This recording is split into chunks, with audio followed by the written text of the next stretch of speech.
అండి, నేను అరుణానందగిరి. రాత్రి కలశస్థాపన చేసుకున్నాం, సింపుల్గా పూజ చేసుకున్నాం. ఇక ఈరోజు మార్నింగ్ మళ్ళీ మన ఇంట్లో పూసిన పుష్పాలు, మన పక్కింట్ల పారిజాతాలు తీసుకొచ్చిన. ఇక ఇప్పుడు పూజ ప్రారంభిద్దాం. ఇక పాత పుష్పాలన్నీ తీసి మళ్ళీ కొత్త పుష్పాలు అలంకరించి, ఇక దీపం, ధూపం, నైవేద్యం, తాంబూలం, తర్వాత కుంకుమార్చన. ప్రతిరోజు కుంకుమతోటి లేకుంటే ఏదో ఒక చిట్టి గాజులు, ముత్యాలు, ఇక ఏదో వెండి పుష్పాలతోటి అట్లా రోజు ఏదో ఒక అర్చన చేస్తే చాలా మంచిది. ఇక ఏం లేవు మన దగ్గర అంటే కుంకుమతోటి చేసుకోవచ్చు. కుంకుమతోటి ఒక ప్లేట్ల కుంకుమార్చన చేసి నామాలు చదువుకుంటూ కుంకుమాన్ని లేచి తర్వాత ఆ కుంకుమను మనం ధరించినట్టయితే చాలా బాగుంటుంది. ఇక రాత్రి మల్లెపూలు ఇవన్నీ కూడా పెట్టలే, ఎందుకంటే నేను కలశ స్థాపన చేసేవరకే లేట్ అయింది. ఇక అయితే ఇక్కడ దీపాలన్నీ వెలిగించిన తర్వాత పూలు పెట్టడం కష్టం కాబట్టి ఇంకేం షూట్ చేయలే. ఖాళీగా షూట్ చేస్తే కూడా బాగుండదని ఫస్ట్ పుష్పాలు గిట్ట అన్నీ అలంకరించిన తర్వాత మీకు చూపిస్తున్నా. ఇక హారతి కూడా రెడీ పెట్టిన. ఇప్పుడు నేను ఫస్ట్ కుంకుమార్చన చేసిన తర్వాత మరి మనం దీపం, ధూపం, నైవేద్యం, తాంబూలం సమర్పించి ఒక మంగళహారతి వాడుకుంటే మన పూజా విధానం సంపూర్ణమవుతుంది. సింపుల్ పూజ, ఇంకా అంతే. ఇక నాకు దోచిన రీతిగా నేను చేసుకుంటా, అంతే. ఇక శ్రీచక్రం మీద మనం కుంకుమార్చన చేసుకుందాం. ఇక రోజు చేస్తే చాలా మంచిది. ఇక ఇప్పుడైతే నేను అష్టోత్తరం ఫోన్లో పెట్టుకొని చేసిన. ఇక కుంకుమార్చన సంపూర్ణమైంది. లక్ష్మీదేవి అమ్మవారి పేర్లతోటి కుంకుమార్చన చేసిన. ఇక రేపు మళ్ళీ ఇంకో అమ్మవారి పేరుతోటి చేసుకోవచ్చు. కాత్యాయని, రాజరాజేశ్వరి, గాయత్రి, గౌరీదేవి, ఇంకా అట్లా అన్నపూర్ణాదేవి, ఇట్లా రోజొకటి, రాజరాజేశ్వరి, లలితాంబ, ఇట్లా రోజుకో పేరుతోటి చేసుకోవచ్చు. బాల త్రిపుర సుందరీదేవి, ఇట్లా మొత్తం అమ్మవార్ల పేర్లతోటి రోజు ఒక అమ్మవారితోటి మనం అష్టోత్తరం చేసుకోవచ్చు, పేర్లు చదువుకుంటూ. మొత్తానికి అష్టోత్తరం అయింది. నైవేద్యం సీరా తయారు చేసిన తర్వాత తాంబూలంలో మనం ఎప్పుడు చెప్పినట్టే గాజులు, పూలు, పసుపు, కుంకుమ, వక్కపోక, తాంబూలం, ఇలాచి, పచ్చకర్పూరం ఇవన్నీ అమ్మవారికి సమర్పించి మళ్ళీ మనం వేసుకుంటే చాలా మంచిది అంటారు. ఇక అట్లా ఇది నా సింపుల్ పూజా విధానం.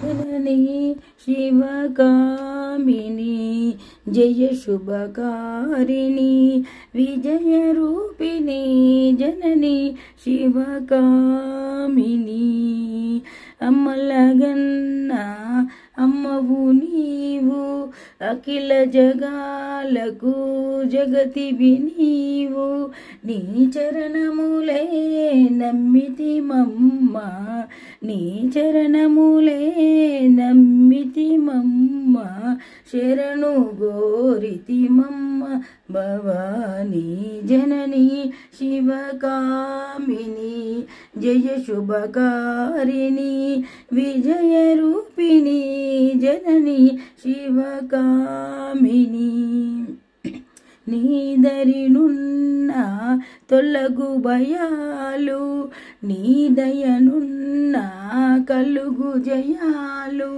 నిరతము మాకు నిడగ నిలచి నిరతము మాకు నిడగ నిలచి విజయమీయవా తల్లి జనని శివకామిని జయ శుభకారిణి విజయ రూపిణి జనని శివ. ఇప్పుడు ఇక గంట ఊపుకుంటా నేను హారతిస్తా. ఇక ఇక్కడితోటి మన పూజ సంపూర్ణమైతే. లంకాయాం శంకరీదేవి కామాక్షి కంచికాపురి ప్రద్యుమ్నే శృంఖలాదేవి చాముండేక్రం చెప్పటనే సర్వమంగళ మాంగళ్యే శివే సర్వార్థ సాధికే శరణ్యే త్రయంబకే గౌరీ నారాయణీ నమస్కృత. ఇక ఇప్పుడే మన పూజ సంపూర్ణమైంది, బయటకు వెళ్దాం మరి. ఇక ఈరోజైతే ముగ్గులు 5 గంటలకు లేచినా కానీ మనకు అసలు ఎంత పనులో ముగ్గులు వేసుకొని అలంకరించుకొని గడపలు అలంకరించి ఇవన్నీ చేయండి. రోజు పూజ నవరాత్రులలో అయితే అస్సలు చేయరాదు. ఇంకా నిత్య పూజ అంటే వేసుకోవచ్చు. ఫ్రైడే కంపల్సరీ గడపలు అయితే అలంకరించుకోవాలి. కొందరు రోజు అలంకరిస్తారు, అది ఇక వాళ్ళ ఓపికను బట్టి ఉంటుంది. ఈరోజైతే నేను 2-3 వారాల తర్వాత మన ఉసిరి చెట్టు దగ్గర దీపారాధన చేస్తున్నా. ఎందుకంటే ఊరికి వెళ్ళినా కదా, ఇక చక్కెర నైవేద్యం పెట్టిన. మరి ఇక ఇప్పుడు పూజ సంపూర్ణమైంది, లోపలికి వెళ్దాం. రోజు మార్నింగ్ 5కే లేచిన. ఇక ఈ 10 days కూడా ఇట్లనే చేయాలి, చేస్తేనే మనకు 8:30 లోపల పూజ గిట్ట అంత సంపూర్ణమవుతుంది, లేకపోతే లేట్ అవుతూ ఉంటుంది. పూజకి ఎట్లాంటి ఆటంకం కలగకుండా చూసుకోవాలి. ఇక అట్లా టీ పెట్టిన పక్కకు, బ్రేక్ఫాస్ట్ చేద్దాం. రామచిలుకలు వచ్చినాయి చూడండి, మళ్ళీ వచ్చినాయి. ఇప్పుడు మన బ్రేక్ఫాస్ట్ రెడీ అయింది. ఇక నేను షూట్ చేయాలి. ఇక చూడండి, సేమియా ఉప్మా చేసిన. తొందరగా అయ్యేది కాబట్టి మనకు సేమియా ఉప్మా చేసిన ఈరోజైతే. ఇక బ్రేక్ఫాస్ట్ చేసేద్దాం. స్టవ్ బంద్ చేద్దాం. తర్వాత వెంటనే ఎక్కడ నైవేద్యం తెచ్చిపెట్టినా. ఇక నైవేద్యం తినే పిట్టలు వస్తే చూపిస్తాక చూడండి, మన ఉసిరి చెట్టు దగ్గర దీపం ఎంత చక్కగా వెలుగుతుంది చూడండి. పగలు అమ్మవారి దగ్గర నైవేద్యం పెట్టడానికి మరి రైస్ అయితే వండిన. ఇక నిమ్మకాయ పులిహోర చేస్తున్నా. దుర్గాదేవి అమ్మవారికి చింతపండు పులిహోర, నిమ్మకాయ పులిహోర, పసుపు వర్ణం అన్నం, తర్వాత బెల్లపు అన్నం, తర్వాత దద్దోజనం, ఇట్లాంటి అన్ని అన్నంతో చేసిన పదార్థాలే నివేదించాలంటారు. ఇక ఇప్పుడు నిమ్మకాయ పులిహోర చేస్తున్నా. ఇక ఇప్పుడే మరి పగలు నైవేద్యం పెట్టిన. ఈరోజైతే నిమ్మకాయ పులిహోర పెట్టిన. మనం అన్నంతో చేసిన ఏ నైవేద్యాలైనా అమ్మవారికి పెట్టచ్చు. ఇక ఈరోజైతే మనం నిమ్మకాయ పులిహోర పెట్టినాం. ఇక ఇప్పుడే ఇక ఏదో ఒకటి అనుకున్న స్తోత్రం మళ్ళీ చదువుకొని ధూపం కూడా వేసినాం. ఇదే ఊర పిచ్చుకలు చూడండి, పొద్దున చాలా పక్షులు వచ్చినాయి కానీ ఇక షూట్ వేసుడు వీలు కాలే. చెట్టు లోపల ఉన్నాయి, కొంచెం ఎండ ఉంది కాబట్టి అటు లోపలికని ఉన్నాయి. ఇక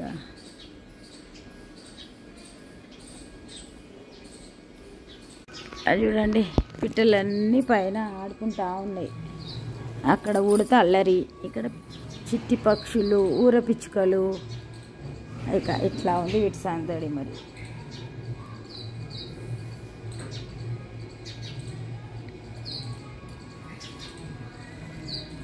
మనమైతే ఇప్పుడు ఒక ఫంక్షన్ అటెండ్ అయ్యి రావాలి. అసలు చూస్తుంది ప్రాణం.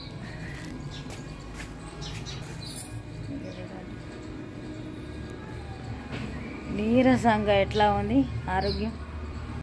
అరుణానందగిరి ఇక చూడండి, మక్కలు మిక్సీ పట్టినాం. ఇంట్లో ఏమీ లేదు, మిక్సీ పట్టినాం. ఇంట్లో చక్కెర వేసి గారెలు చేసి అమ్మవారి దగ్గర నివేదించవచ్చు. అయిపోయింది. ఇక్కడైతే మనం తినడానికి మామూలుగా ఉట్టి మక్కలే మిక్సీ పట్టిన తర్వాత దీనిలో జీలకర్ర వేసిన, కరివేపాకు వేసిన, ఇక ఉప్పు వేసి కలుపుకుందాం. ఇక్కడ చూడండి, ఇంకొక వాయి ఉంది. దీనిలో పచ్చిమిర్చి, ఉల్లిగడ్డ వేసిన. ఇక చూడండి, జీలకర్ర, పచ్చిమిర్చి, ఉల్లిగడ్డ, జీలకర్ర వేసిన, వెల్లుల్లిపాయలు, తర్వాత ధనియాలు కూడా వేయచ్చు. ఇక వేసి ఒక్కసారి దింపి ఇలా కలిపి కర్రలు చేసుకుందాం. మరి ఇక చూడండి, ఇప్పుడు ఇందులో ఉప్పేసి కలుపుదాం. మిర్చి మొత్తం పేస్ట్ లాగా అయిపోయింది, అసలు ఏర్పడతలేవు. పచ్చిమిర్చి ఉన్నాయా అని కూడా ఏర్పడతలేవు. టేస్ట్ చూస్తేనే కారం తెలుస్తుంది. ఇక అంతే, మక్క గారెలు. ఇక మూకుడు పెట్టి నూనె వేద్దాం, డీప్ ఫ్రై చేసుకుందాం. ఈవినింగ్ టైంలో చేస్తున్నా. ఇక 2 తిని టీ తాగితే అయిపోతుంది. మళ్ళీ సాయంత్రం మనం పూజలో కూడా అమ్మవారికి గారెలు పెట్టచ్చు అన్నట్టుగా ఈవినింగ్ చేస్తున్నా నేను. ఇక మొన్న వినాయక నవరాత్రులల్లా దాదాపుగా అన్నీ మనం రెగ్యులర్గా చేసే నైవేద్యాలన్నీ చేసినాం కాబట్టి ఇప్పుడు ఇక కొత్త నైవేద్యాలు మరి మీకు చూపించాలనే ఉద్దేశంతో అయితే హలో అండి, నేను అరుణానందగిరి. ఈరోజు మక్క గారెలు చేస్తున్నా. నిన్న మార్కెట్కి వెళ్ళినప్పుడు అక్కడ కవర్లలో ప్యాక్ చేసి కనిపించినాయి, కొన్ని అయితే తీసుకొచ్చిన. చేసుడు వీలైతే లేదా అనిపిస్తుంది ఈ మధ్య. ఇక చేస్తున్నా, ఈవినింగ్ చేస్తున్నా. ఇక అమ్మవారి దగ్గర నైవేద్యం కూడా పెట్టచ్చు అన్నట్టుగా ఒక 5-6 అట్లా చేసిన తీయటి. ఇందులో కూడా ఇంకా ఉప్పు తక్కువ ఉంది. ఉప్పు కరెక్ట్ వేద్దామంటే మళ్ళీ అమ్మవారికి ఎక్కువైందంటారేమో అని ఆగుతున్నా. ఇవి కొంచెం డార్క్ కాలితేనే మంచిగా ఉంటాయి, ఎందుకంటే పచ్చి ఉంటుంది కదా మక్కలు, అందుకని డార్క్ కాలితే మంచి టేస్ట్ ఉంటాయి. ఉన్నాయి మక్కలు, బాగా స్వీట్నెస్ ఉంది. కొన్ని గట్టిగా ముదిరితే ఇక పొట్లు పొట్లు లేస్తుంది, కానీ ఇవి చాలా మెత్తగా ఉన్నాయి. ఇక చూడండి టీ కూడా పెట్టిన. ఇక ఈవినింగ్ టైంలో టీ తాగి ఇవి తిని టీ తాగితే సరిపోతుంది. అట్లా పూజ అయింది, హారతి కూడా ఇచ్చిన. ఇక అన్నీ చూపించుడు వీలు కాదు, గారెలు చేసిన కదా, మక్క గారెలు, కానీ చక్కెర చేసిన, ఇంకేం కలపలేదు. ఇక అమ్మవారి దగ్గర నివేదించినాం, నేను అనుకున్న నామాలు చదువుకున్నా. ఇక హారతి కూడా ఇచ్చిన. బయట మన చుట్టాలు వచ్చిండ్రు, ఇక వాళ్ళు వచ్చింది మనకు వాయిస్ వినిపించి చక్క పూజ కంప్లీట్ చేసిన, లేకుంటే బయటకు వెళ్ళరాదు. ఇట్లా ఉంది మరి పరిస్థితి. సంసార జీవితంలో ఉండి మనం దైవనామ స్మరణ పట్టుకొని దాన్ని విడవకుండా ఉండాలంటే చాలా కష్టం. చాలా ప్రలోభాలు ఉంటాయి. ఒకటి ఆహారం, ఇక అన్నీ మనను మనసును నిలకడ లేకుండా చేసేటి. మొదట మన కళ్ళకి ఏవైతే కనబడి అట్రాక్షన్ ఉంటే అవి. అందుకని ఇట్లాంటి ఏదో ఒక అంటే ఒక భక్తి మార్గములు ఉన్నప్పుడు ఇట్లాంటివన్నీ ఎదుర్కోవాల్సి వస్తుంది. సరే, ఇక ఇప్పుడు మన ఇంటికి చుట్టాలు వచ్చిండ్రు కాబట్టి బయటకు వెళ్దాం. ఇక ఈ రోజైతే ఇంతే, రేపు ఒక మంచి విడతటి మళ్ళీ వెళ్దాం. అప్పటివరకు అయితే బాయ్.